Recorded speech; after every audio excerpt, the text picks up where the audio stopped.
नमस्कार दोस्तों, सृष्टि classes online में आपका स्वागत है। जैसा कि हमने देखा है कि क्लास 10th में जो सामाजिक विज्ञान है उसका आपका जो सिलेबस है, ब्लूप्रिंट है, सिलेबस नहीं ब्लूप्रिंट बदल गया है। और अब जो आपकी 10th बोर्ड का सोशल का जो पेपर आएगा वो इस ब्लूप्रिंट के अनुसार आएगा। तो इसमें हम देख रहे हैं कि इस ब्लूप्रिंट के हिसाब से आपका जो पहला चैप्टर है इतिहास में, जो आपकी पुस्तक है भारत और समकालीन विश्व 2, उसमें पहला चैप्टर है आपका यूरोप में राष्ट्रवाद। उससे आपका एक तो वस्तुनिष्ठ प्रश्न आएगा, एक रिक्त स्थान आएगा और एक लघुत्तरात्मक प्रश्न आएगा जो कि 2 नंबर का होगा। और इस पूरे चैप्टर में से आपके 4 नंबर के सवाल आएंगे और 3 सवाल आएंगे। तो हम देखते हैं कि इस चैप्टर में वस्तुनिष्ठ प्रश्न कैसे बन सकते हैं। तो देखिए, पहला सवाल है कि फ्रांस की क्रांति किस वर्ष में हुई थी। तो जो फ्रांस की क्रांति के बारे में पूछा गया है कि जो फ्रांस की क्रांति है वो कब हुई थी। तो आप सभी जानते हैं कि फ्रांस की क्रांति आपने 9th में भी पढ़ा होगा, 1789 में हुई थी। तो ये आपको याद रखना है। और दूसरा आपका है कांग्रेस ऑफ वियना की बैठक कब हुई थी। जो कांग्रेस ऑफ वियना है उसकी बैठक कब हुई थी। तो आप सभी को पता होगा कांग्रेस ऑफ वियना की बैठक 1815 में हुई थी। जब आपने पढ़ा होगा कि हिटलर जो 1815 में अपना वाटरलू का युद्ध हार जाता है, उसके बाद ये संधि की जाती है। तीसरा सवाल है आपका, यंग इटली आंदोलन के संस्थापक कौन है। जो यंग इटली आंदोलन हुआ था उसके संस्थापक कौन थे। तो आप सभी को पता होगा ज्यूसेपे मैज़ीनी यंग इटली आंदोलन के संस्थापक थे और इन्होंने 2 संस्थाएं बनाई थी, यंग इटली और यंग यूरोप। तो आपको दोनों याद रखनी है, यंग इटली और यंग यूरोप। फिर आपका अगला सवाल है, जर्मनी के एकीकरण में सबसे महत्वपूर्ण भूमिका किसने निभाई थी। तो जर्मनी का जो एकीकरण हुआ था आप सभी को पता होगा, सबसे महत्वपूर्ण भूमिका उसमें ओटोमन बिस्मार्क की थी, जो मुख्यमंत्री था वहाँ का, और उसकी प्रमुख भूमिका रही थी। और जर्मनी का एकीकरण भी आपको याद रखना है कि जर्मनी 1871 में बना था। तो ये आपको याद रखना है। अगला सवाल, फ्रांस की क्रांति ने यूरोप में किस विचार को प्रोत्साहित किया। साम्राज्यवाद, उपनिवेशवाद, राष्ट्रवाद या पूंजीवाद। जो फ्रांस में जो क्रांति हुई, फ्रांसीसी क्रांति, उसने यूरोप में कौन से विचारों को प्रोत्साहित किया। तो हम सभी आपका जैसा चैप्टर है कि फ्रांसीसी क्रांति और राष्ट्र का विचार, तो राष्ट्रवाद जो भावना उदय हुई वो फ्रांस की क्रांति से हुई और फ्रांस की क्रांति 1789 में हुई थी। तो ये भी आप याद रखिएगा। अगला है आपका, नेपोलियन के शासन के दौरान किस व्यवस्था को स्थापित किया गया था। जब नेपोलियन का शासन स्थापित हुआ था फ्रांस में, तो नेपोलियन ने, आप सभी को पता होगा कि नेपोलिक कोड बनाया था ना, जिसे हम नेपोलियन संहिता भी कहते हैं। और ये नेपोलियन संहिता 1804 में आई थी। तो ये भी आपको याद रखना है, 1804 इम्पोर्टेंट है आपके लिए। अगला सवाल है आपका, इटली के एकीकरण में मुख्य योगदान किसका था। जो इटली का एकीकरण हुआ उसमें मुख्य योगदान किसका था। आप सभी जानते हैं इटली के एकीकरण में ज्यूसेपे मैज़ीनी का मुख्य योगदान था और मैज़ीनी ने यंग इटली और यंग यूरोप नाम के 2 संस्थान बनाए थे। ये आपको याद रखना है। फिर देखिए, अगला है आपका, पृथक राष्ट्र की स्थापना का विचार मुख्य रूप से किसके बाद विकसित हुआ। तो जो अलग अलग राष्ट्र बनाना, पृथक राष्ट्र की हमारा राष्ट्र अलग होगा, ऐसी विचारधारा प्रमुखतः नेपोलियन जब युद्ध हार गया, नेपोलियन ने तो चाहा था कि मेरा एक राष्ट्र बने, है ना, लेकिन अलग अलग राष्ट्र जब नेपोलियन युद्ध हार गया 1815 में, तब के बाद ये अवधारणाएं आई। तो नेपोलियन के साम्राज्य विघटन के बाद पृथक राज्यों की स्थापना की विचार विकसित हुए थे। अगला सवाल है आपका, 1848 में क्रांति का प्रमुख कारण क्या रहा था। कि 1848 में जो क्रांति हुई थी उसका प्रमुख कारण क्या था। तो प्रमुख कारण उसका आर्थिक असमानता और राजनीतिक दमन था, है ना। जो असमानताएं फैली थी उसका लोगों ने खुलकर विरोध किया था। अगला है आपका, अर्नेस्ट रेनन ने राष्ट्र क्या है ये वाला सिद्धांत कब दिया था। आप सभी जानते होंगे अर्नेस्ट रेनन ने दिया था राष्ट्रवाद का सिद्धांत, राष्ट्र क्या है, और 1882 में इन्होंने ये सिद्धांत दिया था। तो ये आपको याद रखना है। अगला सवाल है आपका कि 1815 की वियना संधि का मुख्य उद्देश्य क्या था। जो 1815 में वियना संधि हुई थी उसका प्रमुख उद्देश्य क्या था।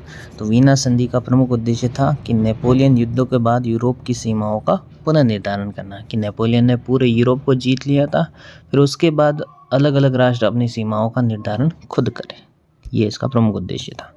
फिर इटली के एकीकरण में रेड शर्ट सेना है ना, जो लाल कपड़ों वाली सेना थी, उसका नेतृत्व किसने किया। सभी जानते हैं जूसेपे गैरिबाल्डी, जो अंतिम चरण के नेता थे, इन्होंने इस रेड शर्ट सेना का नेतृत्व किया था। अगला है आपका फ्रांसीसी क्रांति के दौरान मेरियोन किसका प्रतीक थी, है ना।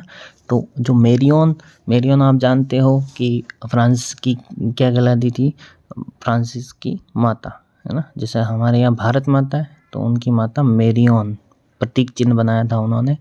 और ये जो मेरियोन है ये गणतंत्र और स्वतंत्रता का प्रतीक थी, कि हम स्वतंत्र हैं, हम गणतंत्र हैं, ठीक है। अगला सवाल आपका है, बाल्कन क्षेत्र में राष्ट्रवादी तनाव का प्रमुख कारण क्या था। जो बाल्कन वाला एरिया था उसमें राष्ट्रवादी तनाव क्यों हुआ था, है ना। तो सबसे पहले हमें याद रखना है कि जो बाल्कन वाला एरिया था, ये बाल्कन वाला एरिया ये ऑटोमन साम्राज्य के अधीन आता था, है ना।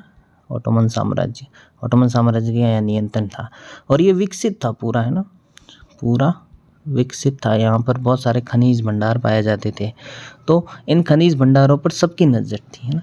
तो सबने सोचा और ऑटोमन साम्राज्य का पतन हो गया था उस टाइम, और साम्राज्यवाद की प्रतिस्पर्धा हो गई थी। हर एक देश चाहता था कि हम साम्राज्यवाद में ऊपर आए, हमारा देश सबसे सर्वश्रेष्ठ हो। अगला है आपका जर्मेनिया किसका प्रतीक थी, है ना।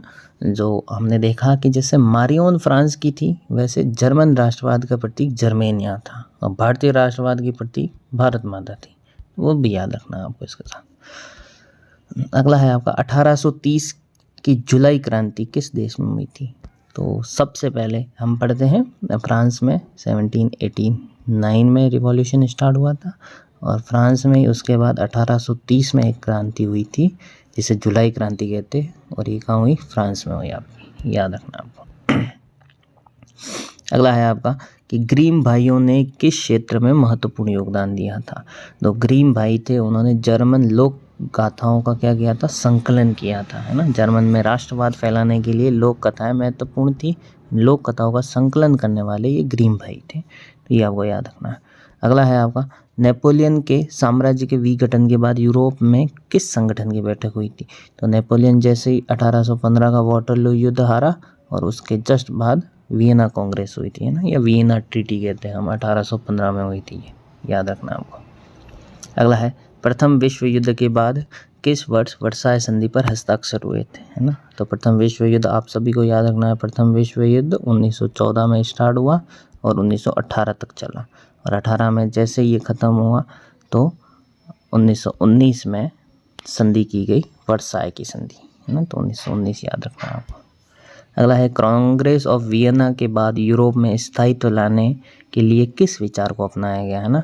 तो वियना कांग्रेस के बाद राष्ट्रवादी विचारों को अपनाया गया, जिससे यूरोप में क्या आए, स्थिरता है ना, सब लड़ना बंद कर दें, तो ये आपको याद है। अगला देखिए, अगला है नेपोलियन के नेपोलिक कोड ने यूरोप में किस प्रकार की व्यवस्था को प्रोत्साहन दिया।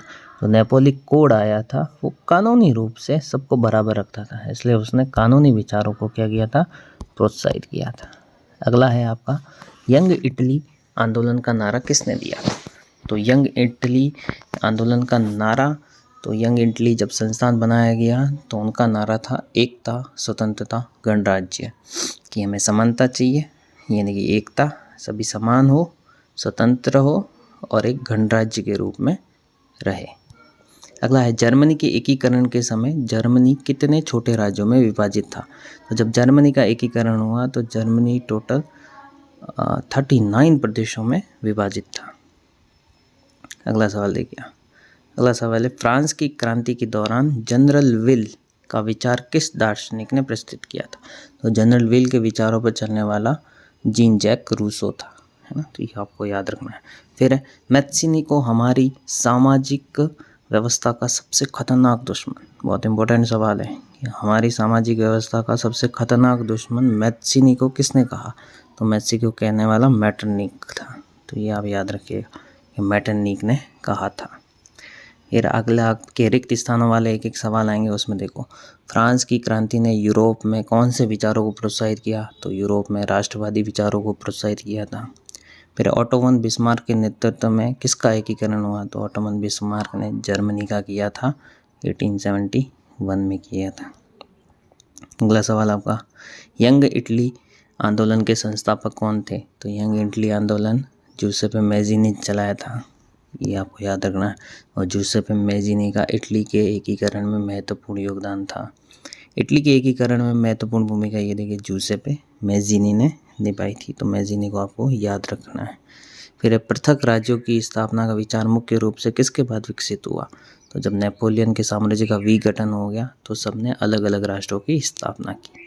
उसके बाद है आपका, नेपोलियन के शासनकाल के दौरान फ्रांस में कौन सी व्यवस्था स्थापित की गई थी।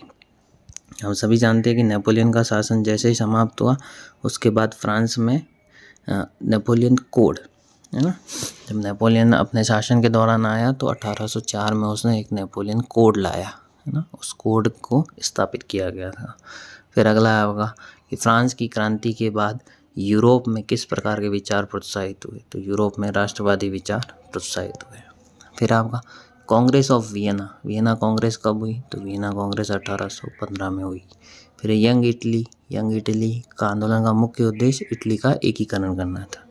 फिर जर्मनी के एकीकरण में सबसे महत्वपूर्ण भूमिका किसने निभाई, तो जर्मनी का एकीकरण में महत्वपूर्ण भूमिका निभाने वाले ओटोमन बिस्मार्क थे, ये आपको याद रखना है। फिर आपका सवाल है कि किसको जर्मन राष्ट्रवाद का प्रतीक माना जाता है, जो ओक के पत्तों से मुकुट से सजी हुई है ना, तो ओक के पत्तों से मुकुट से सजी हुई जर्मेनिया है ना, तो इसको आपको याद रखना है। और ये जो ओक के पत्ते हैं, ओक के पत्तों का मुकुट है, ये वहाँ की वीरता का प्रतीक माना जाता है। इसका वीरता, हीरोइज्म का प्रतीक है, ये भी आपको याद रखना है। राष्ट्रवाद की पहली स्पष्ट अभिव्यक्ति 1788 में कहाँ दिखी थी, तो फ्रांसीसी क्रांति में दिखी थी, ये आपको याद रखना है। फिर आपके लघुत्रात्मक प्रश्न आएंगे, जो कि 2 नंबर का एक प्रश्न आएगा। तो क्या क्या प्रश्न बन सकते हैं आपके, देखिए। पहला बन सकता है कि राष्ट्रवाद का क्या अर्थ है, तो राष्ट्रवाद का आप देख लिए, राष्ट्रवाद ऐसी विचारधारा है जिसमें व्यक्ति अपने राष्ट्र के प्रति गहन प्रेम समर्पण महसूस करता है और इसी विचारधारा में राष्ट्र के हित और सांस्कृतिक पहचान के लिए संघर्ष किया जाता है, तो ये आपको याद रखना। फिर है फ्रांस की क्रांति ने यूरोप में राष्ट्रवाद के विकास को किस प्रकार योगदान दिया था, तो फ्रांस की क्रांति ने स्वतंत्रता, समानता, बंधुत्व के आदर्शों पर आधारित थी है ना, उसने पूरे यूरोप में राष्ट्रवादी आंदोलन की शुरुआत की थी है ना, इसलिए राष्ट्रीय एकता के संघर्ष की भी शुरुआत हुई थी। अगला है आपका, जर्मनी का एकीकरण कब और किसके नेतृत्व में हुआ है ना, तो जर्मनी का एकीकरण 1871 में हुआ। प्रमुख आपके ओटोमन बिस्मार्क थे, जो कि वहाँ के प्रधानमंत्री थे है ना, और प्रशा के है ना, याद रखना, प्रशा विलियम के प्रधानमंत्री ओटोमन बिस्मार्क थे है ना। इटली में मैज़ीनी का योगदान, तो मैज़ीनी ने 2 संगठन बनाए थे, यंग यूरोप, यंग इटली है ना, जिन्होंने इटली के एकीकरण के लिए योगदान दिया था। और अगला सवाल है फिर, पृथक राष्ट्र राज्यों की स्थापना का विचार किसने प्रस्तुत किया था है ना, तो पृथक राष्ट्र राज्यों की स्थापना का विचार प्रमुख रूप से फ्रांस की क्रांति और नेपोलियन के साम्राज्य विघटन के बाद विकसित हुआ था है ना, और इस विचार का समर्थन करने वाले मेटरनिक था प्रमुख है ना, जो वियना कांग्रेस से था। तो ये आपके पहले अध्याय में से जो प्रश्न आएंगे, ताकि आप ये अगर सभी प्रश्न याद करें तो मैं आपको यकीन दिलाता हूँ कि आपके 4 नंबर इस चैप्टर में से कहीं नहीं जाने वाले, तो +4 करके चले आप, ठीक है। अगला चैप्टर हम आगे देखेंगे। धन्यवाद।